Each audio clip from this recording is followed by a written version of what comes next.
अच्छा, आज की हमारे नॉलेज की दुनिया में जो पहली सीरीज की जो पहली वीडियो हम शुरू करने जा रहे हैं इन्फॉर्मेशन की, वो है एस्ट्रोलॉजी के बारे में। वक्त थोड़ा है, इसलिए ज्यादा से ज्यादा चीजें मैं इसमें डिस्कस करने जा रहा हूँ। एस्ट्रोलॉजी वो ब्रांच है जो सितारों के इल्म के साथ, जो गैलेक्सीज के इल्म के साथ, सियारों के इल्म के साथ, मतलब खला के इल्म के साथ जो ब्रांच डील कर रही है, वो उसको हम एस्ट्रोलॉजी कहते हैं। तो स्टार्ट करते हैं यूनिवर्स से।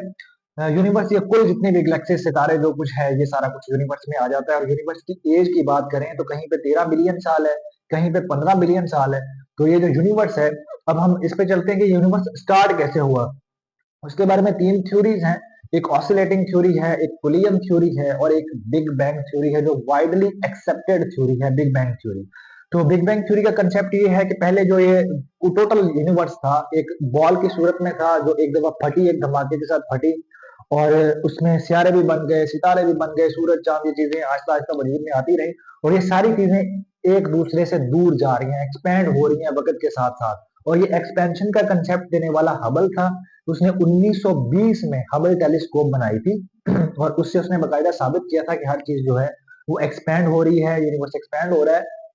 और यूनिवर्स की जो एक्सपेंशन वाला, यानी कि एक से दूर जाने वाला जो कंसेप्ट है, इसको हम कहते हैं डॉपलर इफेक्ट भी कह सकते हैं, इसको हम रेड शिफ्ट भी कह सकते हैं।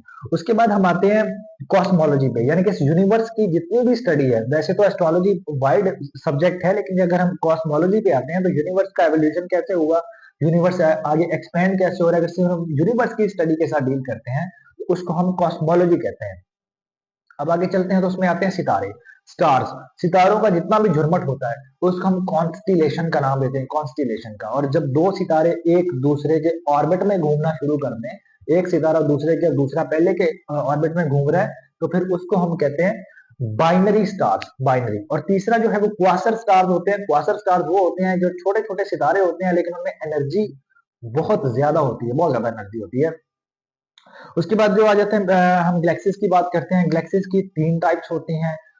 स्पाइरल हो सकती है, मिल्की वे हो सकती है, मिल्की वे कह रहा हूँ, एलिप्टिकल हो सकती है, इरेगुलर हो सकती है। मिल्की वे एक्चुअली हमारी गैलेक्सी है, और जो हमारी गैलेक्सी है वो स्पाइरल है, वो इरेगुलर नहीं है, एलिप्टिकल नहीं है, वो स्पाइरल शेप में है। और 25 गैलेक्सीज का झुरमट है, जिनमें से एक जो है हमारी मिल्की वे है। उसके बाद हम जरा सियारों की इंफॉर्मेशन पे आ जाते हैं। जो अहम अहम इंफॉर्मेशन है वो आपके सामने डिस्कस करने लगा हूँ। जो सबसे सूरज के करीब तरीन सियारा है वो मरकरी है।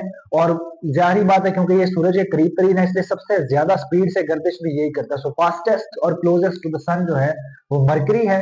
और जो जमीन के करीब तरीन सियारा है वो वीनस है। और वीनस की एक दो खसूसियात और भी हैं कि वीनस गर्म भी है, और वीनस जो है वो रोशन तरीन, यानी कि ब्राइटेस्ट सियारा भी है। और ये गर्म तरीन सियारा इसको क्यों कहा जाता है, मरकरी गर्म क्यों नहीं है, हालांकि मरकरी सूरज के ज्यादा करीब है। और विनस गर्म क्यों है, तो विनस के ऊपर कार्बन डाइऑक्साइड के बादल घूमते रहते हैं, तो ग्रीन हाउस का इफेक्ट विनस में बहुत ज्यादा आ रहा होता है। इस वजह से जो विनस है वो गर्म तरीन सियारा है। उसके बाद आगे चलते हैं तो ब्लैक होल का कंसेप्ट है। ब्लैक होल क्या होता है, काला सुराख ब्लैक होल। ये इसमें ग्रेविटेशनल पुल बहुत ज्यादा होती है, बहुत ज्यादा ग्रेविटेशन, जहां से कोई चीज बच नहीं सकती। इवन के रोशनी भी यहाँ से बच नहीं सकती, रोशनी भी इस होल में घुस जाती है। और इसको इंट्रोड्यूस करवाने वाला था जॉन माइकल 1784 में। अब तो ये साइंटिफिकली भी साबित हो गया है। बहरहाल पहली दफा जिसने कंसेप्ट दिया था वो जॉन माइकल था, और ये 1784 में ये कंसेप्ट दिया गया था। उसके बाद जमीन की बात करें तो जमीन सबसे डेंस तरीन सियारा है। सबसे ज्यादा डेंसिटी जो है वो जमीन की है, जमीन तीसरे नंबर पे है। और जो मार्स है उसको हम रेड प्लैनेट का नाम भी देते हैं, रेड प्लैनेट का। और जुपिटर सबसे बड़ा सियारा, जो सबसे बड़ा सियारा है वो जुपिटर है। उसके बाद एक बंदा था कोपरनिकस। उसने ये कहा था, कोपरनिकस ने ये कहा था कि जो सूरज है वो यूनिवर्स के सेंटर में मौजूद है। और ये बात उसने की थी 1543 में, 1543 में गालिबन ये बात उसने की थी। अब हम आगे चलते हैं तो इसके पूरे यूनिवर्स में जो सबसे ज्यादा अबंडेंस में एलिमेंट पाया जाता है वो हाइड्रोजन है। सूरज में भी गालिबन 71% तक हाइड्रोजन है, 27% तक हीलियम है। तो ये दोनों चीजें जो है, 26% तक हीलियम है। ये दोनों हाइड्रोजन और हीलियम जो है ये most abundant elements of the universe हैं। और जो सूरज है उसकी जो दो स्फीयर्स हैं, एक फोटोस्फीयर होती है, एक क्रोमोस्फीयर होती है। जो सतह चमक रही होती है उसको हम फोटोस्फीयर कहते हैं। और जो सुर्ख रंग की होती है उसको हम क्रोमोस्फीयर कहते हैं। और अगर हम चांद की बात करें तो चांद जो है 59% विजिबल होता है। अगर पूरा भी निकल आए तो हमें 100% नजर नहीं आता, सिर्फ 59% चांद हमें नजर आ रहा होता है। और उसकी रोशनी जमीन तक पहुंचने में 1.3 सेकंड लेती है। और जो सूरज है उसकी रोशनी जमीन तक पहुंचने में तकरीबन 499 सेकंड लेती है, जो 8 मिनट और 19 सेकंड बनते हैं। और सूरज की जो सतह का टेम्परेचर है वो 6000 डिग्री होता है।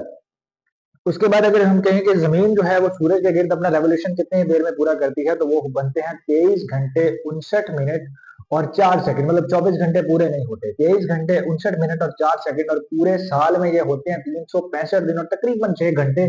थोड़ा तफसील में जाएं तो ये 365 दिन 5 घंटे और 48 सेकंड बनते हैं, जो 4 साल बाद 24 घंटे पूरे होके एक और दिन लीप ईयर की सूरत में, मतलब 29 फरवरी की सूरत में लीप ईयर में ऐड हो जाता है। जिस साल 29 फरवरी बनता है उस साल को हम लीप ईयर कहते हैं। जो सबसे बड़ा दिन होता है वो 21 जुलाई का होता है, और जो सबसे छोटा दिन होता है वो 22 दिसंबर का होता है।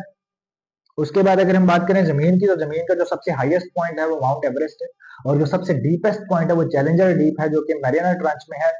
हाईएस्ट जो है तकरीबन 8,850 मीटर है। और जो डीपेस्ट है वो 10,900 मीटर है, यानी कि माउंट एवरेस्ट तकरीबन 9 किलोमीटर ऊंची है। और जो मैरियाना ट्रांच का जो चैलेंजर डीप है वो तकरीबन 10,900 मीटर यानी कि 11 किलोमीटर गहरी है। ये है हमारा आज का बेसिक पॉइंट्स एस्ट्रोलॉजी के। ये बहुत अहम सवाल हैं, हर टेस्ट में इनके बारे में पूछा जा रहा होता है। तो कोई सवाल भी अगर स्किप हमसे हो रहा है तो आप उसको नीचे मेंशन कर सकते हैं। हम जल्द ही अगले वीडियो के साथ कल तक हाजिर होंगे इंशाल्लाह।